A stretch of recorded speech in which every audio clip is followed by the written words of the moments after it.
ইউসুফ নবী ডাক দিয়া কয়, জুলাইখা, তুমি আমাকে যতই আটকাও সম্ভব না।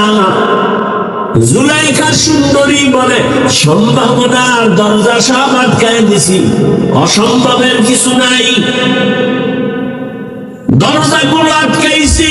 ইউসুফ নবী চিন্তায় পড়ে গেলেন, এখন আমি একা, জুলাইখা ছাড়া কেউ নাই, খোদায়ার মালিক,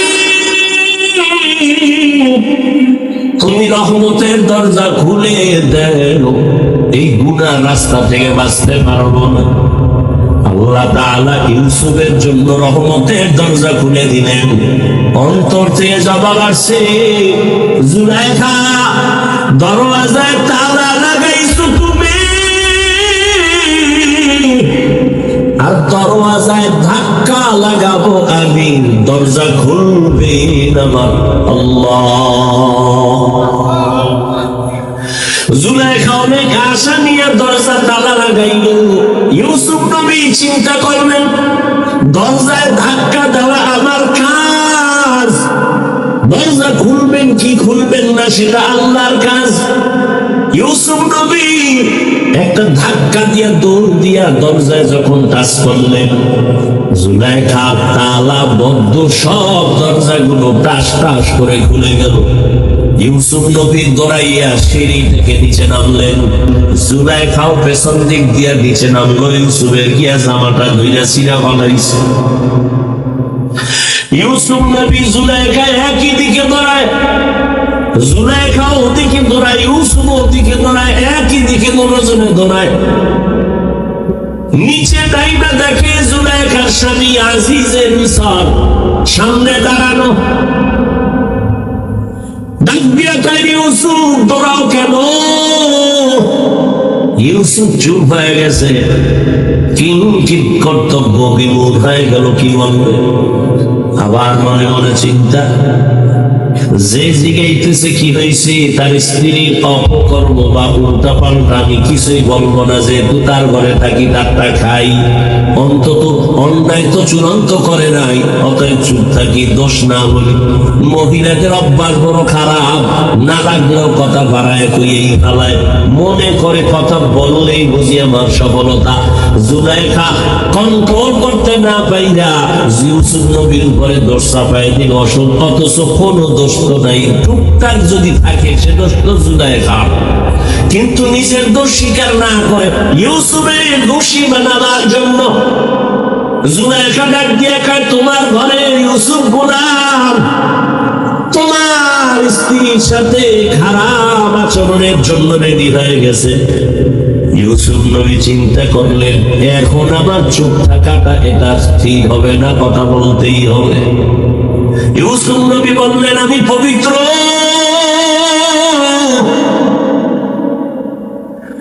যদি কোন অপরাধ থাকে আপনার স্ত্রী জুলাইখার, আমার কোন অপরাধ নাই। সাথে সাথে জুলাইখার স্বামী আজিজে মিসর বলে, ইউসুফ তুমি যে বলো তুমি পবিত্র, জুলাইখা দূষিতা, সাক্ষী দাও। বলে, এখানে তো কোনো সাক্ষী নাই, কিন্তু আমার আল্লাহ ইউসুফের পক্ষে সাক্ষী রেডি করে দিলেন। এক মহিলা একটা দুধের বাচ্চা কোলে নিয়ে সামন দিয়া যায়, আল্লাহ ইউসুফ নবীর অন্তরের মধ্যে জবাব দিয়া দিলেন। জবাব দিয়া কয়, জুলাইখার স্বামী, আমি ইউসুফ ভালো না খারাপ এটা আমি বললে যেহেতু তুমি মানবা না, আমার পক্ষে সাক্ষী দিবে দুধের বাচ্চা। জুলাইখার স্বামী বলে, বাচ্চা কি কথা বলতে পারে? ইউসুফ নবী বলে, জিজ্ঞাসা করার দায়িত্ব তোমার, কথা বলবে কি বলবে না, সাক্ষী দিবে কি দিবে না, সে দায়িত্ব ওই বাচ্চার। জুলাইখার স্বামী যখন ডাক দিয়া কয়, বাচ্চা বলো, ইউসুফ দোষী নাকি জুলাইখা দোষী? বাচ্চা যদি ডাইরেক্ট বলে ইউসুফ ভালো তো হয়ে যায়, কারণ বাচ্চা কথা বলতে পারে না। এটাও যদি বইলে দেয় তো সবাই বিশ্বাস করবে, কিন্তু না, বাচ্চাও একটা স্কেল দিয়ে দিছে, পক্ষ বিপক্ষ নেয় নাই। বাচ্চা কয় আমি একটা স্কেল দিলাম, তুমি মাপ দিয়ে দেখো, এই মাপে ভেজাল হলে ইউসুফ দোষী, ভেজাল যদি জুলাইখার মধ্যে হয় জুলাইখা দোষী। বাচ্চা ডাইরেক্ট বলে নাই যে ইউসুফ নির্দোষ, জুলাইখা দোষী। বাচ্চা বলে একটা স্কেল দিয়ে দিলাম, ইউসুফ নবীর গায়ের জামা, এটাই হলো সত্য মিথ্যার স্কেল। ইউসুফের জামাটা যদি সামন দিক থেকে সেরা থাকে তো ইউসুফ দোষী, আর পেছন দিক থেকে যদি সেরা থাকে তো জুলাইখা দোষী। বাদশা তাকায় দেখে ইউসুফ নবীর জামাটা পেছন দিক দিয়ে সেরা। জমিন আমার আল্লাহর সব দামি, তবে কোরআনের আলোচনার মজলিসের জায়গা বড় দামি। জমিনে যত ঘর আছে সব সুন্দর সুন্দর ঘর, তবে সব ঘরের মধ্যে মসজিদ বড় দামি, মাদ্রাসা বড় দামি। আবার মসজিদ বড় দামি ঘর, এই সব মসজিদের ভেতরে বাইতুল্লাহ বড় দামি। ইন্না আউয়ালা বাইতিন উযিআ লিন-নাসি লাল্লাযী বিবাক্কাতা মুবারাকান ওয়া হুদা, মুবারাকান ওয়া হুদান লিল আলামিন। হেদায়েতের ঘর বাইতুল্লাহ, ইবাদতের ঘর। এমন সুন্দর একটা ঘর আল্লাহ বানাইছেন, দুনিয়ার কোন ঘরের দিকে তাকাইলে সওয়াব নাই, কিন্তু বাইতুল্লাহর দিকে যতবার তাকাবেন অনবরত আমলনামায় সওয়াব। বাইতুল্লাহর সীমানার জায়গা বড় দামি। ওই সীমানায় বসে কেউ যদি একবার বলে আল্লাহ, সাথে সাথে তার আমলনামায় 1,00,000 বার আল্লাহ বলার সওয়াব এসে যাবে। আরো জোরে বলেন, আতিনা ফি দারে দুনিয়া না হাসান, আতিনা ফি দারে দুনিয়া না হাসান, আতিনা ফি দারে উকবা না হাসান, ইয়া গিয়াসাল মুস্তাগীসিন ইহদিনা ইফতিখারা বিল উলুমি ওয়াল গিনা। হর গরিদে নেক তু তৈয়ার হে, जो न मांगे उससे तू बेजार है। টেকনাফের মধ্যে সব জায়গা দামি, তবে কোরআনের বাগান কি আরো দামি। বলে কেমন দামি? রহমতের নবী বলেন আল্লাহ তাআলা রহমতের ফেরেশতা দিয়া পুরা প্যান্ডেলকে বেষ্টনী দিয়েছেন। ফেরেশতারা হাতে হাত লাগায়া কাতার বন্দী হয়ে পুরা ময়দানকে ঘেরাও করেছেন আরশে আজিম পর্যন্ত। আল্লাহ বলেন ফেরেশতা, ওই কোরআনের বাগানের মানুষগুলো বালুর মধ্যে কেন বসছে? ওরা কি চায়? ও আল্লাহ, এরা টাকা চায় না, বাড়ি চায় না, জাহান্নাম থেকে মুক্তি চায়, জান্নাত চায়, আপনার সন্তুষ্টি চায়। আল্লাহ পাক এক পর্যায়ে বলেন ফেরেশতারা সাক্ষী থাকো, এই ময়দানে যারা হাজির হয়েছে আমি আল্লাহ এদের জীবনের সব গুনাহগুলো মাফ করে দিলাম। এই ময়দান বড় দামি। এরা কেন আছেন আল্লাহ সব জানেন, এরপরও ফেরেশতার থেকে জানতে চান কেন? ফেরেশতারা বলেছিল মানুষ বানাবার কোনো প্রয়োজন নাই, ওরা আপনার ইবাদত করবে না। আল্লাহ ওদের সাক্ষী রেখে বলেন, দেখ আমার গোলামরা আজ খানা চিন্তা করে না, ঘুমের চিন্তা করে না, সম্মানের চিন্তাও করে না। কোন একটা অনুষ্ঠানে গেলে এই রকম বিছানায় কেউ বসতো না, ধুলা বালু কাদা মাটির মধ্যে বসতো না। কিন্তু আজ এই ময়দানে মানুষ এতটাই দুর্বল হয়ে বসছে, কোনো চিন্তাও অন্তরে নাই। এরা শুধু আমাকেই চায়, আর আমি আল্লাহ এদেরকে বড় আদর করে বানাইছি। আমি আল্লাহ এই মহব্বতের কারণে পবিত্র মজলিসে বসায় আমি তাদের জীবনটাকেও পবিত্র করে দিলাম। নবীজি বলেন, কেউ যদি ঘর থেকে বের হয় উলামাদের মজলিসে, প্রত্যেকের সাথে আল্লাহ 70,000 রহমতের ফেরেশতা কাফেলা বানায় দেন। আল্লাহ মজলিস কবুল করেন, আয়োজনকারী সহযোগিতাকারীদের কবুল করেন। আজকের আয়োজন, এ মেহনত, এ পরিশ্রম পুরা এলাকার হেদায়েতের জরিয়া বানায় দেন। এর বরকতে আল্লাহ এই অঞ্চলের মানুষকে আল্লাহ পূর্ণ হেদায়েতের দৌলত দান করেন। উলামায়ে কেরাম আপনাদের সামনে আলোচনা করেছেন, কোরআন সুন্নাহর আলোকে তথ্যবহুল আলোচনা। আপনারাও ধৈর্যের সাথে শুনছেন। উলামায়ে কেরামের কথাগুলো সকলকেই সহি তরিকায় আমল করার তৌফিক দান করেন। উলামায়ে কেরামের ইজ্জতকে আল্লাহ বেশি বেশি বাড়ায় দেন। উলামায়ে কেরামের বিরুদ্ধাচরণকারী যারা, আল্লাহ তাদের হেদায়েত দান করেন। আমি আপনাদের দোয়া নিতে আসছি। দোয়া আমার বড় পুঁজি। আমার এলেম আমল কিছুই নাই, তবে একটা পুঁজি আছে, দোয়া। মা বাবার দোয়া, আল্লাহর প্রিয় বান্দা উলামায়ে আহলে হকদের দোয়া, মুরব্বীদের দোয়া, আপনাদের দোয়া। এই দোয়া বড় দামি এক সম্পদ।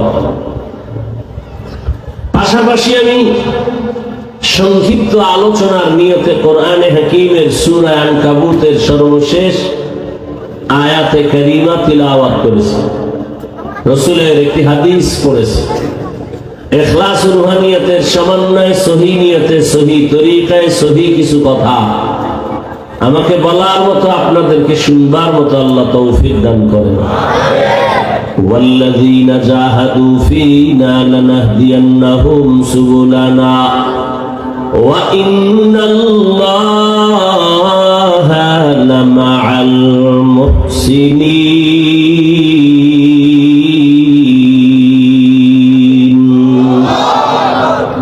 আল্লাহ তাআলা বলেন, যারা চেষ্টা করে আমি আল্লাহকে পাওয়ার জন্য, আমি আল্লাহ তাদের সামনে অনেকগুলো রাস্তা খুলে দেই। যে কোনো রাস্তা দিয়া ঢুকবে বান্দা, আমি আল্লাহর সাথে মোলাকাত হয়ে যাবে। ওয়া ইন্নাল্লাহা লামাআল মুহসিনিন, এবং আমি আল্লাহ যারা মুহসিন তাদের সঙ্গী হয়ে যাই, বন্ধু হয়ে থাকি। রহমতের নবী বলেন, মান তাওয়াযা লিল্লাহ রাফাআহুল্লাহ। যে ব্যক্তি আল্লাহর জন্য নিজেকে ছোট মনে করে চলবে, আল্লাহ তাআলা তার মর্যাদা অনেক উঁচু বানায় দিবেন। রাসূলের হাদিস, হাদিসের উপর 2-4 মিনিট কথা। নবীজি বলেন, যে নিজেকে ছোট মনে করে চলবে, বিনয়ী হয়ে চলবে, আল্লাহ তার মর্যাদা অনেক উপরে তুলে দিবেন। এই কথার অর্থ কি? দুনিয়ার মানুষ দুনিয়াতে আসার আগেই তো মর্যাদাবান। খুব খেয়াল করবেন ভাই, আপনারা আমার সবাই মুরব্বী, বয়সে বেশি, এলেমে অনেক আগানো। বিশেষ করে হযরত মুফতি সাহেব হুজুর দামাত বারাকাতুহুমের নিসবতে তাওয়াজ্জু নেয়ার খাতিরেই এই অঞ্চলে আসা। কথা বলার আগেও খুব ভয়ে থাকি, কি বলবো। তবে একটা কথা বলি, মনে রাখবেন, বয়ান, বক্তার এলেম আমলের বাহাদুরিতে বয়ান হয় না। অনেক জায়গায় বয়ানে বসি, খুঁজেও বয়ান পাই না, কি বয়ান করব। আবার অনেক জায়গায় বয়ানে বসি, ঘন্টাকে ঘন্টা চলে যায়, টেরও পাই না। বিষয় কি? মনে রাখবেন, আপনারা তো সেই ব্যক্তির অঞ্চলেরই মানুষ, যেই ব্যক্তির রেফারেন্স দিচ্ছি। বক্তার এলেম আমলের বাহাদুরিতে কখনো ওয়াজ হয় না, বয়ান ভিন্ন জিনিস। আমি প্রায় সময় বলি, একটা অপরাধী যুবকরে থানার পুলিশ আটকায়া থানায় নিয়ে গেল, নিয়ে বেতের বাড়ি দিচ্ছে, ইচ্ছা রকম পিটায়, কিন্তু কান্না নাই। আর কোরআনের বাগান এটা এমন প্যান্ডেল যে কোনো আল্লাহওয়ালা বয়ান করেন আর মানুষ অনবরত চোখের পানি ফেলেন, এরে মারে কে, কাঁদে কেন? এটা তো সেই মজলিস, বড় কঠিন। বক্তা অনেক বড়, কিসের বড়?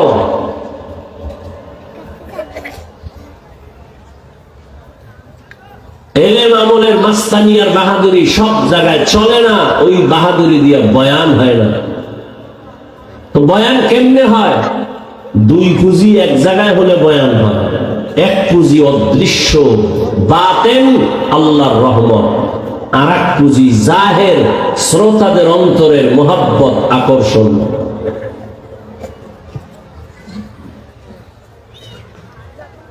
আপনাদের অন্তরের আকর্ষণ কি? ওই অনুযায়ী আল্লাহ কথা বের করবেন। মুখস্থ করে কথা বলা যায় না, যে নিয়ত করছি আজকে এই কথাই বলবো, হবে না।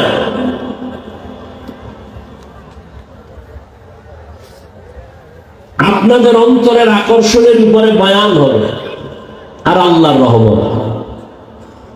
যেভাবে এলোমেলো করতেছেন আপনারা, মন মেজাজের যে হালাত বুঝতেছি, কি বয়ান হবে আল্লাহ ভালো জানেন। কেউ মোবাইল নিয়ে ব্যস্ত, কেউ বাদাম খাইতেছেন, কেউ পান চাবাইতেছেন। এটা একটা আদব হইল? কে বলবে এই কথা, কে শুনবে এই কথা? বলার মানুষ নাই, শোনারও মানুষ নাই, বিরোধিতা করার মানুষ আছে।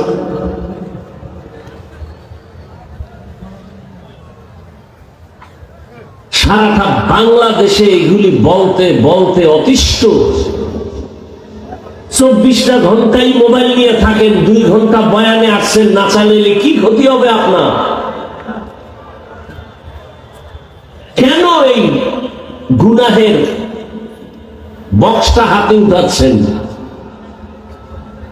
এতক্ষণ কি বুঝাইতেছি? এটা তো এই প্যান্ডেল যে বসা মাত্রই জীবনের সব গুনাহ মাফ। এরপর সে গুনার ফ্যাক্টরি হাতে গেল। এটাও আবার মনের বুঝাই যে হেদায়েত তো আমি হাফিজুর রহমানের হাতে না, মক্কা মদিনার ইমামের হাতে না, স্বয়ং রাসূলের হাতেও না। কপাল যদি পুড়ে যায়, আমি হাফিজুর রহমান কেন, রহমতের নবীও যদি বয়ান করে, ওই বেঈমানের কপালে কালেমা আসে না। যেই রসুলকে এক নজর দেখলে পেটের ক্ষুধা থাকে না, যেই রসুলের চেহারার দিকে মোহাব্বতে একবার তাকাইলে জাহান্নাম হারাম, সেই রসুলকে 13 বছর দেখছে, কালেমা পড়ে নেই। কত নিকৃষ্ট বেঈমান!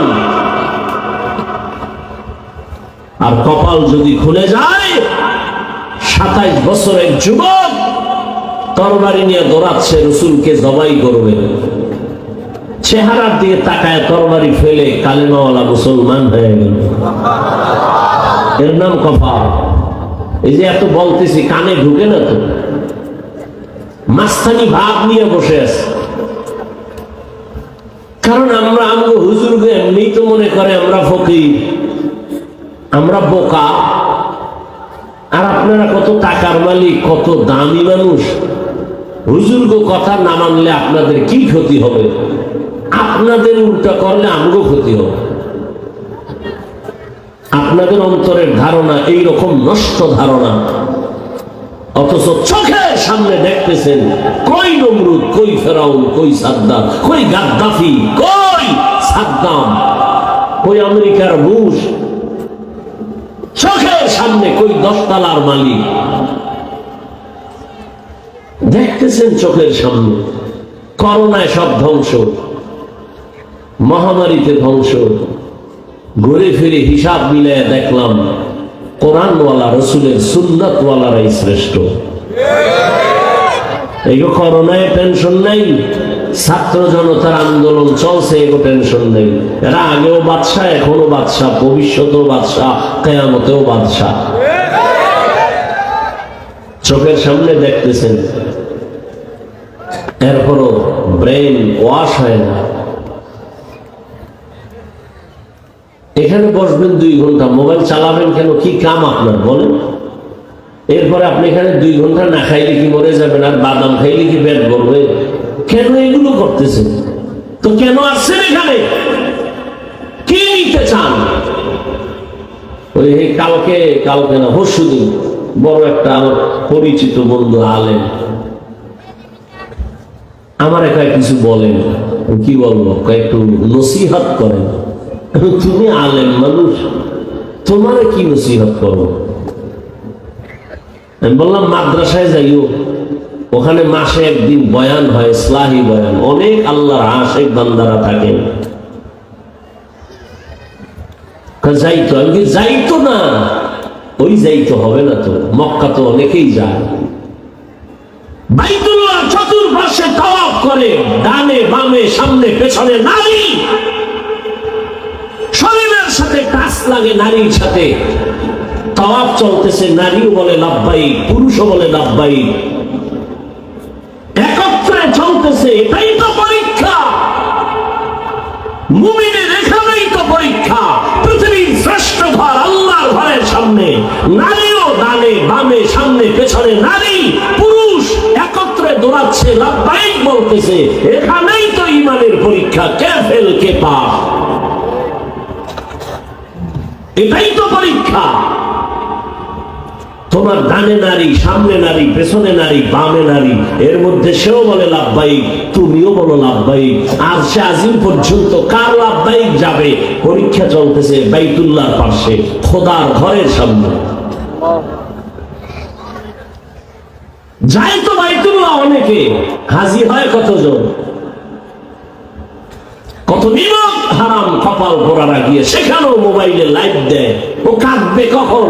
ওর কান্নার কপাল নাই, ওর কপাল অভিশপ্ত কপাল। পৃথিবীর শ্রেষ্ঠ জায়গায় গিয়েও সে মোবাইল নিয়ে ব্যস্ত, কান্নার চিন্তা নেই।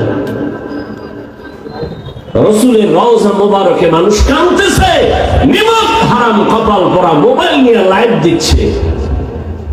ওর কপালে কান্না নাই, ওর কপাল খারাপ। ওয়াজের প্যান্ডেলে আসছে, তুমি যদি খাইতেই চাও, খাওয়ার জন্য বাসাওয়ালারা বসে আছে, দোকানওয়ালারা, এখানে কেন? তুমি যদি আনন্দ করতে চাও ভিন্ন জায়গায় যাও। এটা তো কান্নার মজলিস, এটা তো হাসি তামাশার মজলিস না, এটা তো খানার মজলিস না। তোমার যদি একটু ঘুরতে মনে চায়, ঘুরার জন্য কক্সেস বাজারে যাও, এখানে কেন? এটা তো কান্নার মজলিস, গুনাহ থেকে তওবা করার মজলিস। এখানে তামাশা করা যায় না। আল্লাহ কুদরতের দ্বারা হেদায়েত দান করুন। বসে আছেন, বয়ান করবে হাফিজুর রহমান, কে আর বয়ান করবে? আমি বয়ান জানি, বয়ান তো আপনাদের থেকে আসবে। কেমনে বুঝাবো? যারা টেলিভিশন আর সিনেমা দেখে ওরা বুঝবে। আর ছোটবেলা আমার মনে আছে, আমাদের কুয়াকাটা সাগরের পারে, ও সময় টকি দেখতাম, টকি দেখাইতো খোলামেলা, মানে ওই 200 হাত দূরে দুইটা এরকম খুঁটি চিকন স্থান, এর উপরে একটা সাদা কাপড় লাগাইছে বড়, লাগাই ওখানে এখান থেকে একটা 4 কোণা মেশিন একটা লাইট মারছে ওই পর্দার উপরে, সাদা পর্দা। আর ওখানে বক্তব্য দিতেছে দেশ স্বাধীন কেমনে হয়েছে, কেউ নারায় তাকবীর দিতে স্লোগান দিতেছে দেশ স্বাধীনের। সবাই ওদিকে তাকাইতেছে, ছোটবেলার কথা মনে আছে তো, গিয়া হাতায় দেখি ওখানে সব লাফায় মিছিল দেয়, ওখানে কারা হাতায় হতায় দেখলাম কিচ্ছু নেই, শুধু একটা কাপড়। কারবার কই, কারবার তো হেন না, কারবার হেন। এখান থেকে ফোকাস মারে, ওই পর্দা থেকে আওয়াজ বের হয়, স্লোগান বের হয়, ওখানে কিচ্ছু নাই, মূল ফোকাস এখান থেকে। বয়ান কি করবো আমি, কি বয়ান করবো? ফোকাস তো আসতে হবে মাঠের থেকে, আকর্ষণ তো আসতে হবে আপনাদের কলমের থেকে, তখন এখান থেকে কথা বের হবে। বসে বসে বুট খাচ্ছেন, এই ফোকাস? গুনাহের ফ্যাক্টরি হাতে নিয়ে মোবাইল ঘুরাচ্ছেন, এই ফোকাস? যেই মোবাইল দিয়ে সারাটা রাত্র শুধু জেনা জেনা জেনা, ঘরে ঘরে চোখের জেনা, কানের জেনা, জবানের জেনা, কবিরা গুনাহ ভরা মোবাইলের ভেতরে, সেটা পবিত্র বেহেশতের বাগানে দেখাচ্ছেন। কি ফোকাস আসবে আমার কলমে?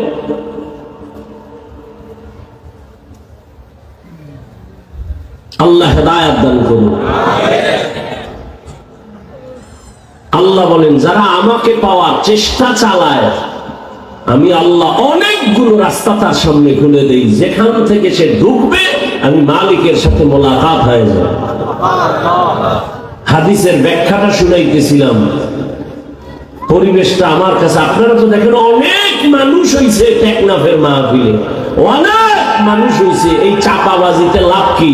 যদি ফজরে মসজিদ খালি হয়, কি হবে এই চাপাবাজি করে? অনেক লোক হইছে, কি তো কি হইছে? অনেক লোক হয়েছে তো কি, অনেক লোক হয়েছে কি হয়েছে? কান্না নাই, বিড়ি টানে, পর্দা নাই, হালাল নাই, ফজরে মসজিদে নাই, চাপাবাজি করে লাভ কি? অনেক লোকের দরকার নাই, তওবাওয়ালা মানুষের দরকার, নামাজিওয়ালা মানুষের দরকার, চোখে পানিওয়ালা চোখ দরকার। মোনাজাত দিছো যদি কান্না না আসে, কিসের মোনাজাত দিয়েছ? চোখ আছে, কান্না না আসে, সে কিসের চোখ?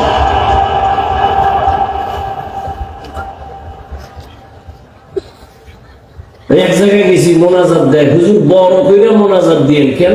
তবারক দিন। মোনাজাতে চাইতেছে আল্লাহ কিছু দেও, চোখ বন্ধ করে ওরা ওই তবারকের প্যাকেট দিতেছে, এই নগদ পাইয়া লাইছি।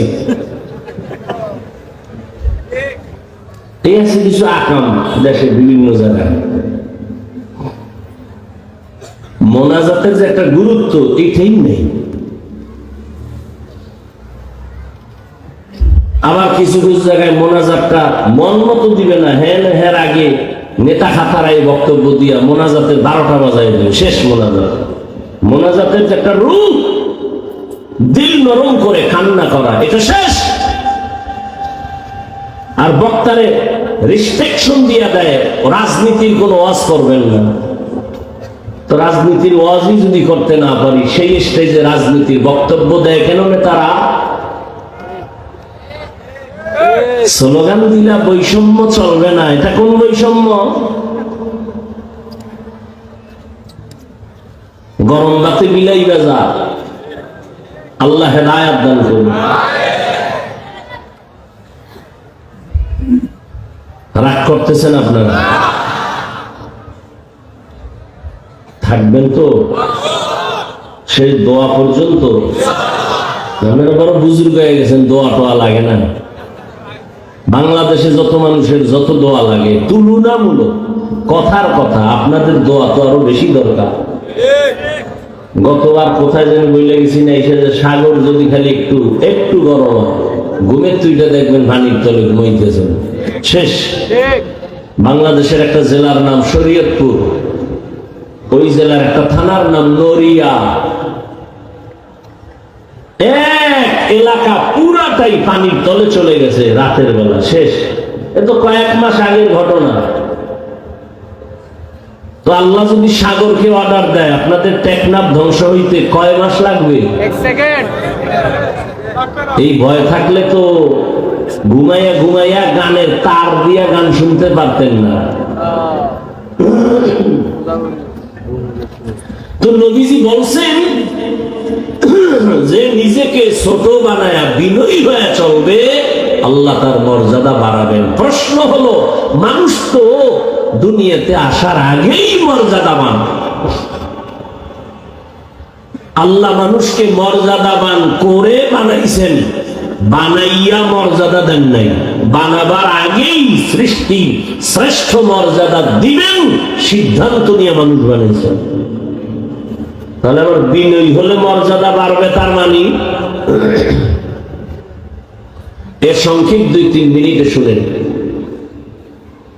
আল্লাহ কোরআনের এক আয়াতে তার জবাব দিয়ে বলেন, ওয়ালাকাদ কাররামনা বনি আদম ওয়া হামালনাহুম ফিল বাররি ওয়াল বাহরি ওয়া রাযাকনাহুম মিনাত তাইয়্যিবাত ওয়া ফাদ্দালনাহুম আলা কাসীরিন মিম্মান খালাকনা তাফদীলা।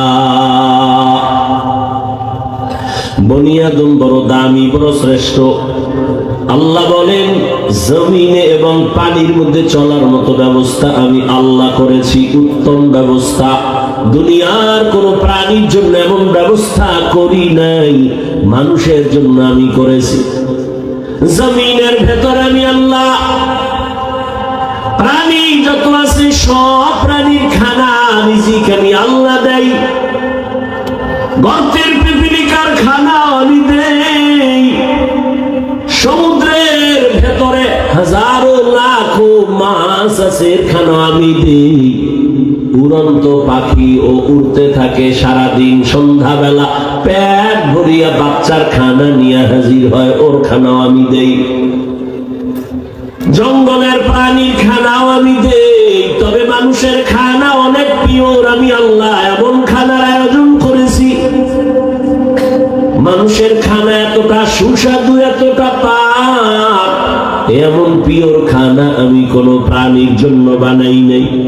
ও মানুষ, তুমি ভাত খাবা, চাল আমি কাবারে ঢুকাই দিলাম যেন বাহিরে কোনো ময়লা না যায়। তুমি রুটি খাইবা, আমি গমটাকে কাভার করে দিলাম যেন ময়লা না যায়। তুমি মাছ খাইবা, কাবার ভিতর দিয়ে দিছি, কাবার ফালাইয়া তারপরে মাছ খাও। তোমার খানাটা যেন পিওর থাকে, ভেজাল না ঢুকে। তুমি গোশত খাইবা, কাবার করে দিলাম, খাও। তুমি ফল খাইবা, কাবার করে দিলাম, কাঁঠাল খাও, কাবার ফালাও তারপরে খাও। আম খাও, কাভারে ঢুকায় দিলাম। কেন? তোমার খানায় যেন কোনো ভেজাল না থাকে। যদি কোনো ভেজাল থেকেই থাকে, আল্লাহ ভেজাল দেন নাই, নিমক হারাম মানুষ মানুষের খানায় ভেজাল ঢুকিয়েছে।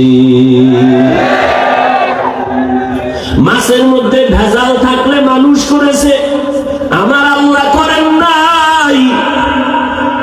ফলের মধ্যে যদি কোনো ভেজাল পাও, মানুষ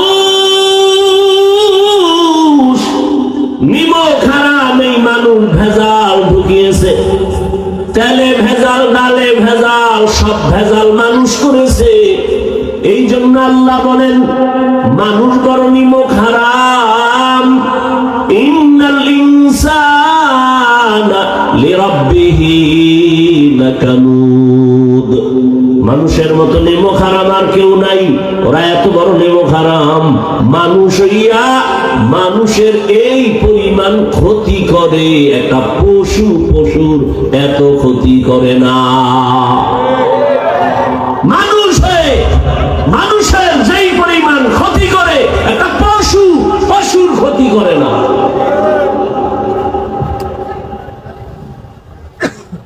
গর্তের পিপিলিকা তার জাতির ক্ষতি করে না, কুকুরের ক্ষতি করে না। একটা মুরগি তার বাচ্চাগুলো ডানার ভিতরে রাখে, কখনো চিল যেন নিতে না পারে। আর মানুষ 24 ঘন্টা জিকির ফিকির, কার ক্ষতি করবে, কারে মারবে, মাইরা বড় লোক হবে, এই ধান্দা। এই যে ধর্ম উপদেষ্টা আসলেন, অভিযোগ সবাই গেছে এর কাছে, খালি একই অভিযোগ। বসে বসে শুনলাম অভিযোগ কি, মানুষ মানুষের ক্ষতি করে, নেশা করায়, এরপরে অপহরণ করে, মুক্তিপণ চায়, এই পরিমাণ মানুষ মানুষের ক্ষতি করে। তবে একটা কথা মনে রাখবেন, এই টেকনাফের চালাক বুদ্ধিমানেরা, তোমার ঘরে যদি কোনো চোর ঢুকে, তুমি মনে করতে হবে তোমার এই টেকনাফের এই অঞ্চলে মানুষ ক্ষতি কারা করতেছে। নতুন কোন লোক এখানে এসে হুট করে ক্ষতি করতে পারবে না।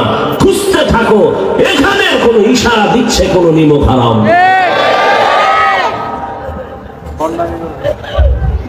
বাহিরের চোর এখানে ঢুকবে কেন? এখানে লোক চোরের সাথে যোগসাযোগ করেছে, ধান্দাবাজার, চান্দাবাজ। মনে রাখিও, তোমার ঘরের ক্ষতি বাইরের লোক করে না, তোমার ঘরের কেউ না কেউ এই ক্ষতির সাথে জড়িত। এই জন্য বললাম, পশু পশুর এই পরিমাণ ক্ষতি করে না, মানুষ মানুষের যেই পরিমাণ ক্ষতি করে।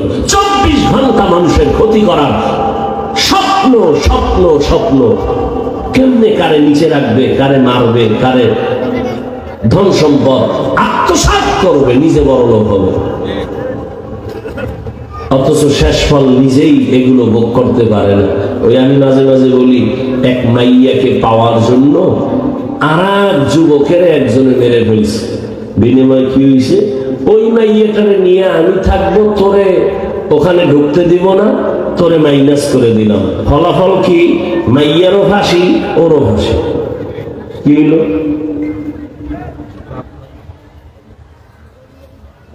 এই চিন্তাটা যদি করতো যে পরিণাম ফল তো জেলে যাইতে হবে, পরিণাম ফলে ফাঁসি হবে, তাহলে আমি ওরে মারবো কেন? আল্লাহ রায় দান করেন। আল্লাহ তাআলা বলেন, 24টা ঘন্টার প্রতিটি মুহূর্ত নূরের সৃষ্টি ফেরেশতা আল্লাহর গুণগান করে। এরপরও এরা শ্রেষ্ঠ না, একমাত্র মানুষ হলো বড় দামি। সারা দুনিয়ার সব মাখলুকতের মধ্যে মানুষ বড় দামি, মর্যাদাবান। আবার এই মানুষের ভেতরে একে অন্যের তুলনায় আরো দামি। বলে কেমন?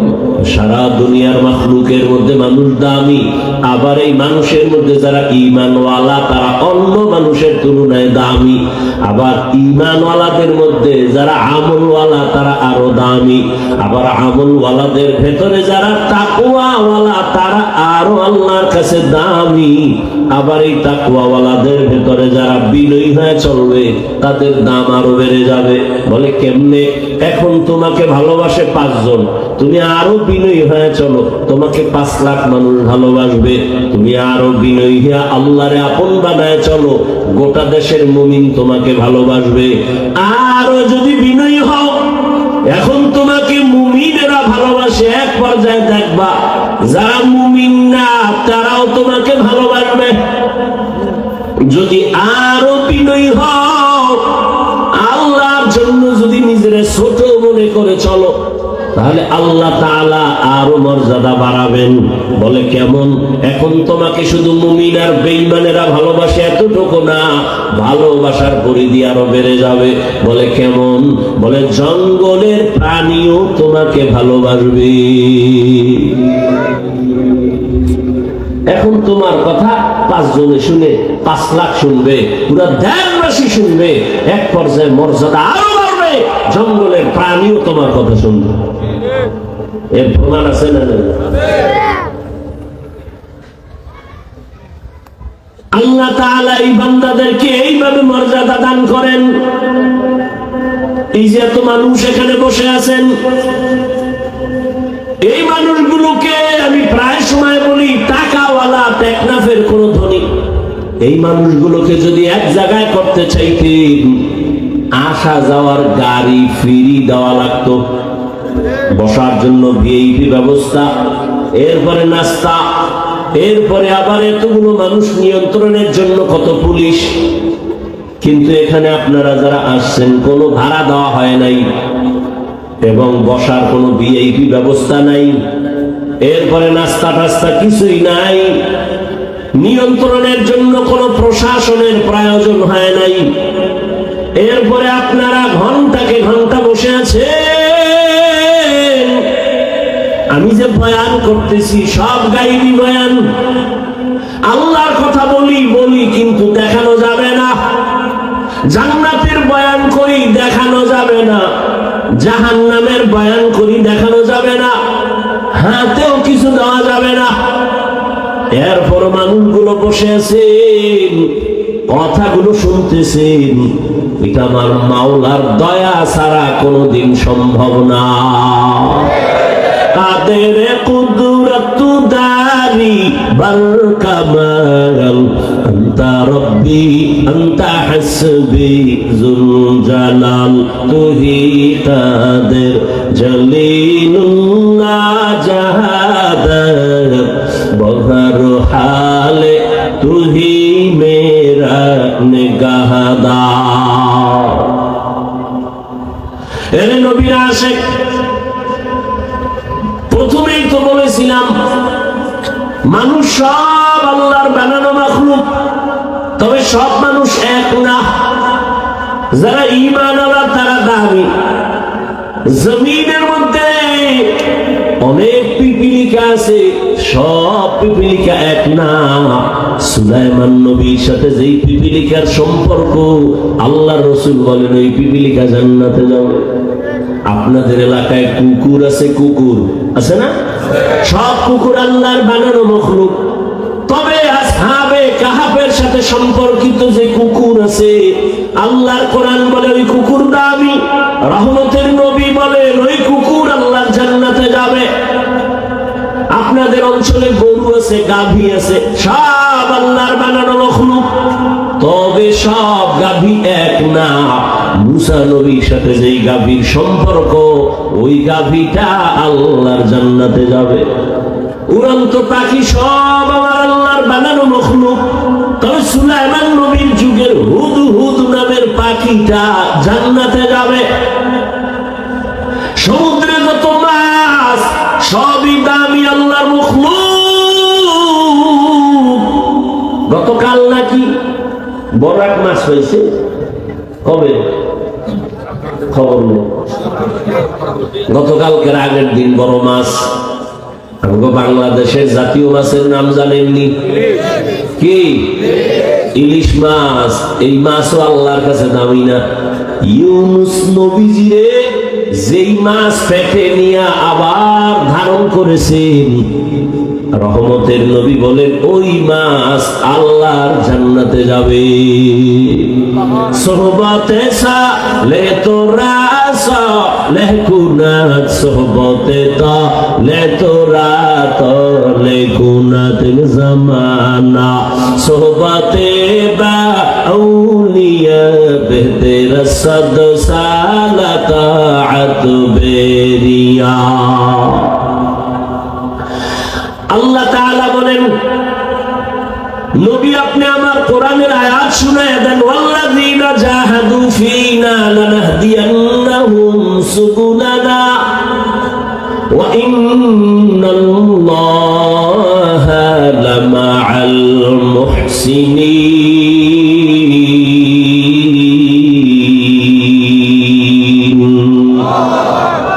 যারা চেষ্টা করবে আমি আল্লাহ পাওয়ার জন্য, চূড়ান্ত ভাবে আমি আল্লাহ ওয়াদা করলাম তাদের সামনে অনেকগুলো রাস্তা খুলে দিব, অনেক।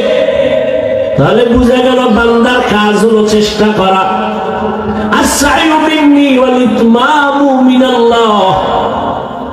বান্দা চেষ্টা না করলে আল্লাহ দরজা খুলবেন না। ইউসুফ নবীরে জুলাইখা দরজায় তালা লাগায় দিয়ে এবার ডাক দিয়ে কয়, জুলাইখা বলে ইউসুফ তুমি আমগো গোলাম, তোমার চারদিকে দরজা আটকায় দিছি, আমার মনের আশাটা তুমি পূরণ করে দিবা। ইউসুফ নবী ডাক দিয়া কয়, রে জুলেখা, তুমি আমাকে যতই আটকাও সম্ভব না। জুলেখা সুন্দরী বলে, সম্ভাবনার দরজা সব আটকায় দিছি, অসম্ভবের কিছু নাই। দরজাগুলো আটকাইছি। ইউসুফ নবী চিন্তায় পড়ে গেলেন, এখন আমি একা, জুলেখা ছাড়া কেউ নাই। ও দয়ার মালিক, তুমি রহমতের দরজা খুলে দেও, এই গুনার রাস্তা থেকে বাঁচতে পারবো না। আল্লাহ তাআলা ইউসুফের জন্য রহমতের দরজা খুলে দিলেন। অন্তর থেকে জবাব আসছে, জুলেখা, দরওয়াজায় তালা লাগাইছো তুমি, আর দরওয়াজায় ধাক্কা লাগাবো আমি, দরজা খুলবে না আমার আল্লাহ। জুলেখা অনেক আশা নিয়ে দরজা তালা লাগাইলো। ইউসুফ নবী চিন্তা করলেন, দরজায় ধাক্কা দেওয়া আমার কাজ, দরজা খুলবেন কি খুলবেন না সেটা আল্লাহর কাজ। ইউসুফ নবী একটা ধাক্কা দিয়া দৌড় দিয়া দরজায় যখন টাচ করলেন, জুলেখা তালা বদ্ধ সব দরজাগুলো টাস টাস করে খুলে গেল। ইউসুফ নবী দৌড়াইয়া সিঁড়ি থেকে নিচে নামলেন। জুলেখাও পেছন দিক দিয়ে নিচে নামলো। ইউসুফের গিয়া জামাটা ধইরা ছিঁড়া ফলাইছে। ইউসুফ নবী জুলেখা একই দিকে দৌড়ায়, জুলেখা ওদিকে দৌড়ায়, ইউসুফ ওদিকে দৌড়ায়, একই দিকে দুজনে দৌড়ায়।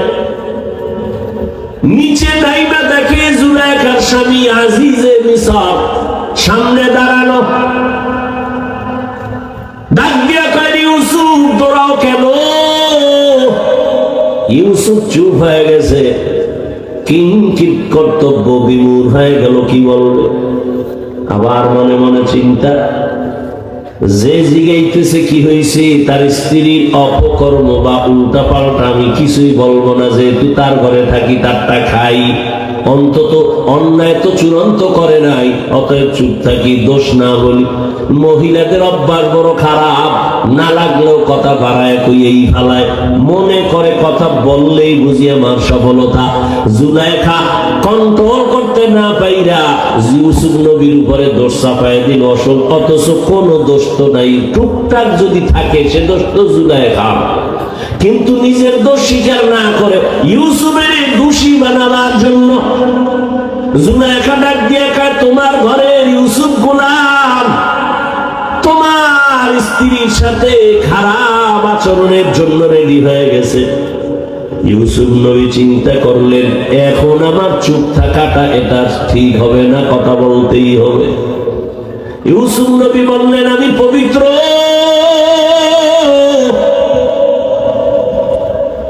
যদি কোনো অপরাধ থাকে আপনার স্ত্রী জুলেখার, আমার কোনো অপরাধ নাই।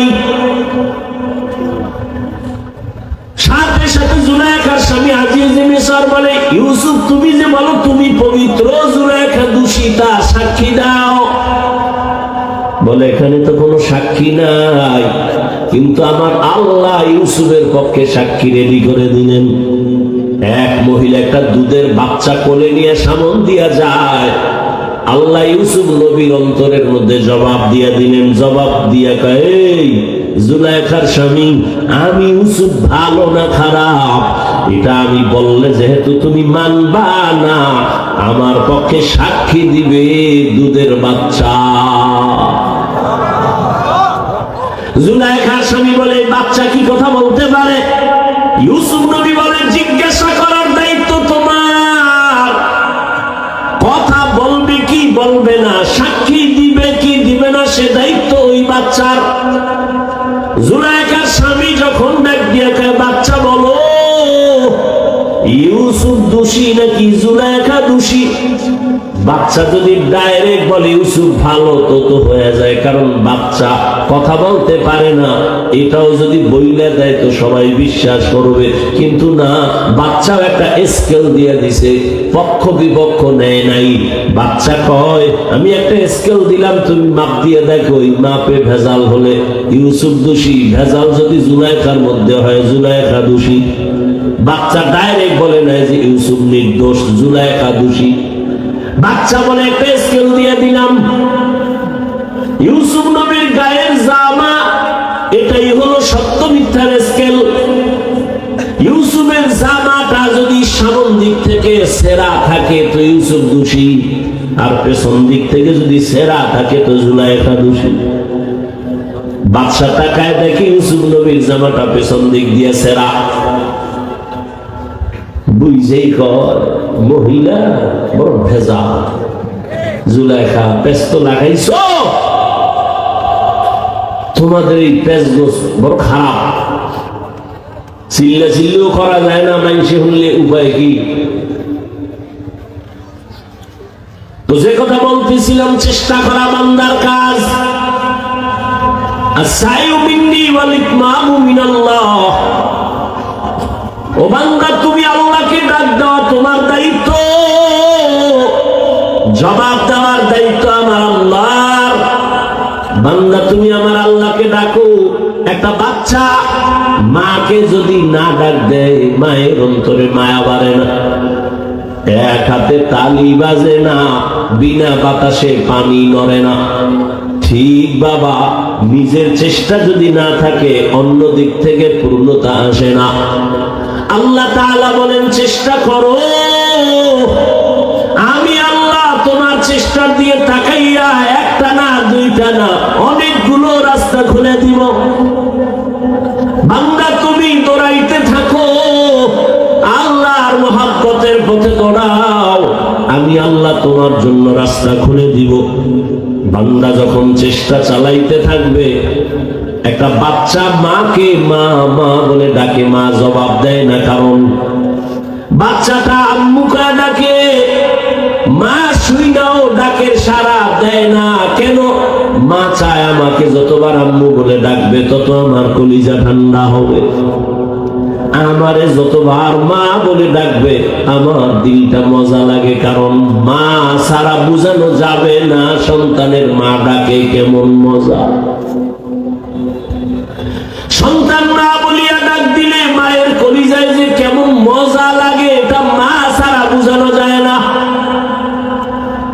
ওই সন্তান একবার মা বলে ডাকে, বাচ্চা মা মা বলে ডাকে, মা জানে শুনে তার বড় জবাব দেয় না, কারণ মা চায়ও আরো ডাকবে, আমার মায়া আরো বাড়বে। এক পর্যায়ে যখন বাচ্চা মায়ের সাড়া পায় না, তখন ডাকতে ডাকতে কান্না শুরু করে। যখনই বাচ্চাটা কান্না শুরু করে, চুম্বকের মতো মায়ের কলিজায় মোহাব্বতের আগুন, মা তখন কাজ ফালাইয়া দৌড়াইয়া বাচ্চাটারে কোলের মধ্যে নিয়ে চুমা খায়। কাদা গায়ে লাগানো, মাটি লাগানো চিন্তা করে না, বাচ্চার মোহাব্বতের মধ্যে মা পড়ে গেছে। তখন বাচ্চার গায়ে ময়লা আছে কিনা চিন্তাও করে না, উঠাইয়া কোলে নেয়। মোহাব্বত, ভালোবাসা। আমার আল্লাহ কয়, বান্দা আমি আল্লাহর ছেলে নাই মেয়ে নাই, আদর করে বানাইছি মানুষ। লাম ইয়ালিদ ওয়া লাম ইউলাদ। আমি আল্লাহ কাউকে জন্ম দেই না, কারো থেকেও জন্ম নেই নাই। ও বান্দা, আমি আল্লাহর ছেলে নাই মেয়ে নাই, আমাকে আব্বু বলে ডাকবে। আমি আল্লাহর স্ত্রী নাই যে স্বামী বলে সম্বোধন করবে। আমি আল্লাহর মা নাই বাবা নাই যে আমার ছেলে বলে সম্বোধন করবে, সন্তান বলে ডাকবে।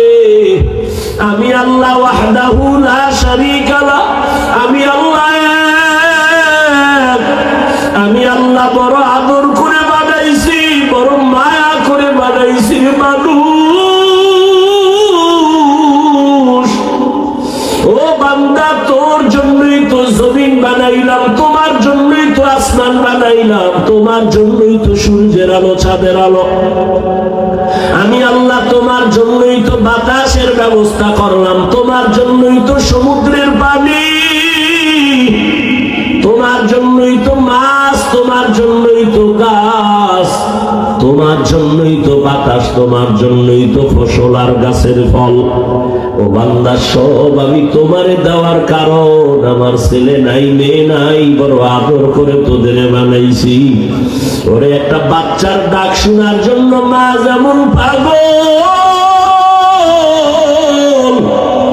ওরে আমি আল্লাহ তোরে বানাইয়া দুনিয়ায় পাঠাইয়া আমিও চাই তুই আমারে মাঝে মাঝে আল্লাহ বলে ডাকবি।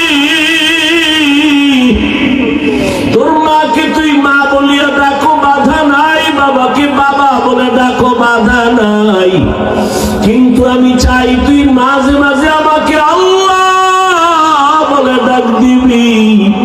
ওরে তোর একটা মা ডাকে যদি মায়ের কলিজা ঠান্ডা হয়, তোর বাবা ডাকে যদি বাবার কলিজা ঠান্ডা হয়, ওরে আমি আল্লাহর কি অপরাধ বল? আমি আল্লাহকে কি তুই একবার আল্লাহ বলে ডাক দিতে পারো না? আমি আল্লাহ তোর জিহ্বাটার দিয়ে তাকায় থাকি কখন আল্লাহ বলে ডাক দিবি। ওরে ওই মা বাবার যত মায়া, এর থেকে আমি মাওলার মায়া তো 99 গুণ বেশি। ও বান্দা, তুই গুনাহ করছো, হাতের গুনাহ, চোখের গুনাহ, পায়ের গুনাহ, জবানের গুনাহ, অন্তরের গুনাহ। আমি মাওলার কাছে যদি বিনয় হইয়া চোখের পানি ছেড়ে দাও, দুনিয়াতে 1 গুণ মায়া মা বাবার অন্তরে, কিন্তু 99 গুণ মায়া আমার কুদরতে। ওই মা বাবার কাছে হাজারো অন্যায় করি একটা সন্তান যদি মায়া কইরা আম্মু বলে ডাক দেয়, আর চোখের পানি ছেড়ে বলে আম্মু আমাকে মাফ করে দাও, আমি আর তোমার সাথে বেয়াদবি করব না। একটা সন্তান যখন অন্যায়ের কথা স্বীকার করে তার আব্বুর কাছে দাঁড়ায় বলে আব্বু আমাকে মাফ করে দেওয়ার অন্যায় করব না। চোখের পানি দেখা মাত্র কোনো মা আর বাবা এমন নাই যে আর ক্ষমা করবে না, বরং সন্তানের চোখের পানি দেখিয়া টান দিয়া বলবে বাবা আর কাঁদিস না, তোরে আর কোনোদিন আমি বদদোয়া দিব না, খারাপ বলবো না। মাও ডেকে নিবে বাবা আর কাঁদবি না, সন্তান তোর কান্না আমি মা সহ্য করতে পারি না। ওই মা বাবার থেকে 99 গুণ মায়া যেই মালিকের। ও টেকনাফের মুসলমান, জীবনে গুনাহ করে করে তোমার হাত না পাক, চোখ না পাক, জিহ্বা না পাক, অন্তর না পাক। ওরে বান্দা, গুনার কথা স্মরণ করিয়া যদি মাঝে মাঝে আমার আল্লাহকে গোপনে ডাক দিতা, ওরে বান্দা গোপন টাইম হলো গভীর রজনী, ভোর রাত, ওই টাইমে আমার আল্লাহ প্রথম আসমানে আসেন বান্দার ডাক শোনার জন্য। ওরে আল্লাহ তো ফজরে ডাকছে বান্দা হাজিরা দাও নাই, জোহরে ডাকছে হাজিরা দাও নাই, আসরে ডাকছে হাজিরা দাও নাই, মাগরিবে ডাকলো মসজিদে যাও নাই, হাজিরা দাও নাই, এশার নামাজে আমার আল্লাহ ডাকলেন হাজিরা দাও নাই, মসজিদে যাও নাই। আমার আল্লাহ এখন নিজেই প্রথম আসমানে হাজির। আমার আল্লাহ বান্দাকে মায়ার নজরে ডাকে, বান্দা ও আসমান এখন ঠান্ডা, জমিনও ঘুমায়, নদীর মাছ নীরবে ঘুমায়, গাছের ডালের পাখিরাও ঘুমায়, জঙ্গলের প্রাণীরা ঘুমায়। গভীর সময় তুমি নিরিবিলি আমাকে উঠা ডাক দাও। যদি বান্দা 2 ফোঁটা চোখের পানি ছেড়ে ভোর রাতে আমার মালিকের ডাক দাও, হে আল্লাহ আমার মতো গুনাহগার আর কেউ নাই। যদি চোখের পানি ছেড়ে মায়া লাগাইয়া আমার আল্লাহকে ডাক দেও, আমার আল্লাহ মুহূর্তের ভেতরে তোমার জীবনের সব গুনাহ মাফ করিয়া বলবেন ও বান্দা আর কান্না করবি না, আমি তোমার সব গুনাহ মাফ করে দিলাম। ও আল্লাহর বান্দারা, ও আমার যুবক বাবারা, ও বৃদ্ধ বাবাজিরা, ও পর্দার আড়ালের মা বোনেরা, দুনিয়াতে আসার পরে এমন এক সময় চাইলেও হাঁটতে পারি নাই, কথা বলতে পারি নাই। জীবনের শুরুটা ছিল কান্না, কান্না আর কান্না। আমি হাঁটতেও পারি না, আমার ক্ষুধা লাগছে, মাকে বলতে পারি না আম্মু আমার খানা দাও। আমার তখন শুধু কান্না ছাড়া কোনো পুঁজি নাই। আমার বাথরুমের প্রয়োজন, বলতে পারি না আম্মু আমাকে বাথরুমে নাও। ও টেকনাফের মুসলমানের একটু চিন্তা করিও, পশুকে আল্লাহ চিন্তা করার মতো মেধা দেন নাই, মানুষ একটু চিন্তা করো রে বাবা। ওই শিশুবেলার কথা ভুলিয়া যাইও না। তোমার শুধু কান্নার কারণে মা তোমার জীবনের সব আশা পূরণ করেছেন। তুমি শুধু কান্না করতা, মা বুঝা বুঝা খানার প্রয়োজন মিটাইতেন। তুমি কান্না করছো, মা বুঝতে পেরে তোমার বাথরুমের প্রয়োজন সমাধান করতেন। তোমার শুধু কান্নার আওয়াজ, মা তোমার ঘুমের আয়োজন করেছেন। একটা কান্না দিয়ে যদি মায়ের থেকে সব দাবি আদায় পূরণ করতে পারো, ওই মায়ের থেকে আমার আল্লাহর মায়া কি কম? ওরে আমার মাওলার কাছে যদি বান্দা বিনয়ী হইয়া চোখের পানি ছেড়ে দাও, আর আমার আল্লাহকে যদি বলো হে মালিক, জীবনে তোমার দেওয়া নিয়ামত পানি, বাতাস, চাঁদের আলো, সূর্যের আলো সব ভোগ করিয়া তোমার হুকুম মানতে পারি নাই, গুনাহ করে ফেলেছি।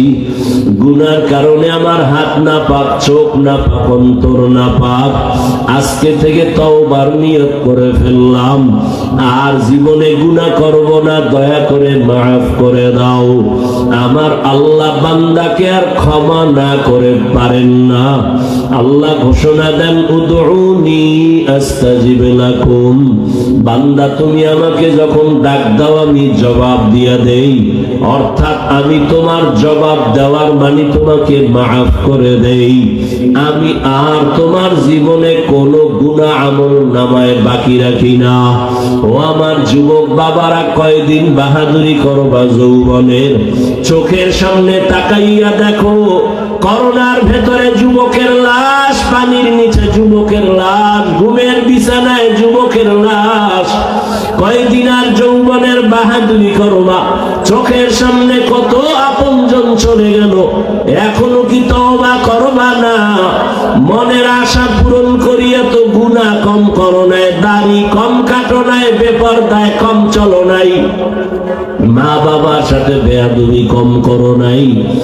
এখনো কি তওবা করবা না? আল্লাহর কাছে তওবা করো। তোমার মতো কত যুবক এখনো আছে জেনারেল লাইনে থাকে, চাকরি করে, ব্যবসা করে, লেখাপড়া করে, নামাজ ছাড়ে না। বলো তুমি কেন পারবা না? RAB, army, police, BDR, doctor, professor, engineer, নামাজি, দাড়িওয়ালা অভাব নাই। বলো তুমি কেন পারবা না? নদীর মধ্যে মাছ ধরে, জমিনে কৃষি কাজ করে, নামাজ ছাড়ে না। রাস্তায় গাড়ি চালায়, নামাজ পড়ে যুবক, তুমি কেন পারবা না? এখনো সময় আছে, তওবা করো। জীবনে মরিয়া গেল, আর নামাজ ছাড়বা না, দাড়ি কাটবা না, বেপরদায় চলবা না, মা বাবার দোয়া নিয়ে চলবা, উলামায়ে কেরামের পরামর্শ নিয়ে চলবা। কারণ মা বাবার দোয়া ছাড়া সন্তানের সফলতা জীবনে আসবে না। ও পর্দার আড়ালের মা বোনেরা, আপনাদের মর্যাদা, জীবন কত ধন্য। আপনারা নবীদের মায়ের মতো দামি মা, সাহাবায়ে কেরামদের মায়ের মতো দামি। আপনারা হাফেজে কোরআনের মায়ের মতো দামি মা। আপনাদের এত মর্যাদা আমার আল্লাহ দান করেছেন। খাদিজা রাদিয়াল্লাহু আনহার মতোই তো আপনারা নারী, ফাতেমা রাদিয়াল্লাহু আনহার মতো নারী, আয়েশা রাদিয়াল্লাহু আনহার মতো নারী, ওরে ইসমাঈল নবীর মা হাজেরা আলাইহিস সালামের মতো নারী। আপনারা তো ঈসা নবীর মা মারিয়াম আলাইহিস সালামের মতো নারী। ওরেন আম্মা জানেন, আপনারা কি পারেন না নবীজির তরিকা মেনে চলবেন? আপনার মতো এখনো কত মা আছে পর্দা করে বেপর্দায় চলে না, নামাজ ছাড়ে না, মোবাইলে সময় নষ্ট করে না, স্বামীর মাল খেয়ানত করে না, মোবাইলে সময় নষ্ট না করে স্বামীর মাল হেফাজত করে, নামাজ পড়ে দোয়া করে, সন্তানগুলো আদর্শওয়ালা বানানোর মেহনত করে। সন্তানটাকে চাকরিজীবী বানাবেন, ব্যবসায়ী বানাবেন, ডাক্তার বানাবেন, বাধা নাই, তবে সন্তান যেন নবীর আদর্শের বাইরে চলে না। মা বাবা, মুরব্বী, শিক্ষক, আলেমদের বরদোয়া যেন না নেয়। আপনি মা যদি অন্তর ভরে দোয়া করেন, চেষ্টা করেন, সন্তান আদর্শওয়ালা হওয়া সম্ভব। আপনি মায়ের চোখের পানি আর দোয়া বড় দামি সম্পদ। এখনো সময় আছে, তওবা করে নিবেন। জীবনে আর বেপরদায় চলবেন না, আর মোবাইলে সময় নষ্ট করবেন না। সন্তানটাকে আদর্শওয়ালা বানাবেন, আর স্বামীর মাল হেফাজত করবেন। ও আমার বৃদ্ধ বাবাজিরা, আপনারাও তওবা করে নিয়েন, আল্লাহর কাছে মনে মনে বলিয়েন, হে মালিক, জীবনে কত গুনাহ করেছি, আর গুনাহ করব না। মানুষের কল্যাণ ছাড়া অকল্যাণে কাজ করব না, আর নামাজ ছাড়ব না, আর বেপরদায় চলব না। ও সন্তান, যুবক বাবারা, এখনো সময় আছে, তওবা করে নাও। মনে মনে আমার আল্লাহকে কলিজা দিয়া ডাক দাও, আর মনে মনে বলো, হে মালিক, জীবনে কত বেপরদায় চললাম, গুনাহ করলাম, আজকে থেকে তওবার নিয়ত করে ফেলেছি, আর নামাজ ছাড়বো না, বেপরদায় চলবো না, মা বাবারে কষ্ট দিব না। শিক্ষকের দোয়া নিয়া, উলামায়ে কেরামের পরামর্শ নিয়া নবীজির তরিকা মেনে চলবো। তওবা করার মতো যদি কারো অন্তর তৈরি হয়, মুনাফিকি যদি অন্তরে না থাকে, খাঁটি তওবার নিয়ত যাদের আছে, দুটো হাত আমার আল্লাহকে দেখাইয়া দাও। আয় আল্লাহ, হাতগুলো কবুল করে নেন, তওবা কবুল করে নেন। তওবার উপরে মজবুত হইয়া আমাদের চলার মতো তৌফিক দান করেন, আমিন। আল্লাহর কাছে তওবার নিয়ত খাঁটি করছি না ভেজাল? ও যুবক বাবারা, নামাজ লাগবে নি? সপ্তাহে একদিন, তাহলে প্রতিদিন কয় বেলা? মাঝে মাঝে ছেড়ে দেওয়া যাবে? সবই তো তোমরা বললা যুবক বাবা, তো নামাজ পড়ো না কেন? মা বাবার খেদমত করে দোয়া নাও না কেন? কয়দিন? ইদানিং কালে সুস্থ এবং যুবকেরা মরে বেশি, অসুস্থ মানুষ কম মরে। অতএব আল্লাহর কাছে তওবা আর নামাজ ছাড়া যাবে? আল্লাহ কবুল করেন। আল্লাহর কাছে খাঁটি তওবা। মা বাবার সাথে বেয়াদবি করা যাবে? ওলামায়ে কেরামের সাথে বেয়াদবি করা যাবে? আল্লাহ সবাইকে কবুল করেন, আল্লাহ মাহফিল কবুল করেন, এলাকাবাসীকে আল্লাহ কবুল করেন। আল্লাহ পাক আমাদের তওবার উপরে মজবুত হইয়া চলার তৌফিক দান করেন। আলহামদুলিল্লাহি রাব্বিল আলামিন, والصلاة والسلام على سيد الأنبياء والمرسلين وعلى آله وأصحابه أجمعين يا أرحم الراحمين يا أرحم الراحمين يا أرحم الراحمين رب ارحمهما كما ربياني صغيرا اللهم إنك عفو كريم تحب العفو فاعف عنا اللهم إنا نسألك رضاك والجنة ونعوذ بك من سخطك والنار رب ارحمهما كما ربياني صغيرا اللهم اجعلني في عيني صغيرا وفي أعين الناس كبيرا اللهم ارحمني بترك المعاصي اللهم ارحمني بترك المعاصي اللهم ارحمني بترك المعاصي ওদায়ার মালিক কুদরতের নজর দিয়া তাকায় দেখেন এই ময়দানে আপনার গোলামরা কি চায় ওলামায়ে কেরামরা হাত তুলেছেন সাদা দাড়িওয়ালা মুরব্বি হাজী সাহেব কত ব্যবসায়ী চাকরিজীবী কত যুবক কত ছাত্র ভাই পর্দার আড়ালে কত মা বোনেরা হাত তুলছেন আমরা সবাই গুনাহ করে জাহান্নামের আসামি হয়ে গেছি আপনার কুদরতের দরওয়াজায় হাজির আয় আল্লাহ দুনিয়ায় যেদিন আসছিলাম কত পবিত্র মা বাবা কত আনন্দ করেছিলেন আজকের সেই পবিত্র জীবন গুনার কারণে নাপাক হয়ে গেছে আয় আল্লাহ চোখ বন্ধ করিয়া গুনার দিকে তাকায় দেখি আমার মতো জাহান্নামী এই ময়দানে কেউ নাই গুনার কারণে আমার হাত না পাক আমার চোখ না পাক আমার জিহ্বা না পাক অন্তর না পাক এই গুনাহ নিয়ে কবরে যেতে চাই না রে মালিক গুনাহের কারণে দিলটা পাথর চোখে পানি নাই ও আল্লাহ কান্নাওয়ালা চক্ষু দান করেন কান্নাওয়ালা চক্ষু দান করেন কান্নাওয়ালা চক্ষু দান করেন একটা সন্তান যদি মা বাবার শাস্তির ভয়ে কান্না করতে পারে একটা ছাত্র যদি ওস্তাদের শাস্তির ভয়ে কান্না করতে পারে একজন আসামি যদি পুলিশের ধরার ভয়ে কান্না করতে পারে ও আমার আল্লাহর বান্দা বান্দির আমার মাওলার ধরাটা কি তুমি সহজ মনে করেছো আল্লাহর আযাবের কি তুমি সহজ মনে করেছো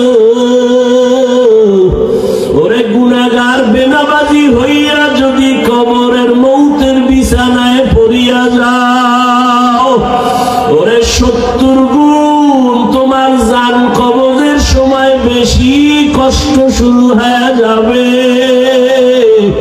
একটা জ্যান্ত বকরির চামড়া খুললে যেমন কষ্ট তার থেকে 70 গুণ বেশি কষ্ট একটা গুনাহগার মরণের সময় দেখবে আজরাইল হাজির হয়ে গেছে মাথা আসমানে পা জমিনে দেখা মাত্র বেনামাজির রূহটা পালানো শুরু করবে যখন আজরাইল ধরিয়া রূহটা টান দিয়া নিবে ওরে রগগুলো ছিঁড়িয়া যাবে চোখ উল্টাইয়া যাবে ওরে গুনাহগার হইয়া যদি কবরে যাও ওরে আজকে দুনিয়াতে সূর্যের গরম সহ্য করতে পারো না মশার কামড় সহ্য করতে পারো না বেনামাজি গুনাহগারেরা যখন কবরে যাবে দুই পার্শ্বের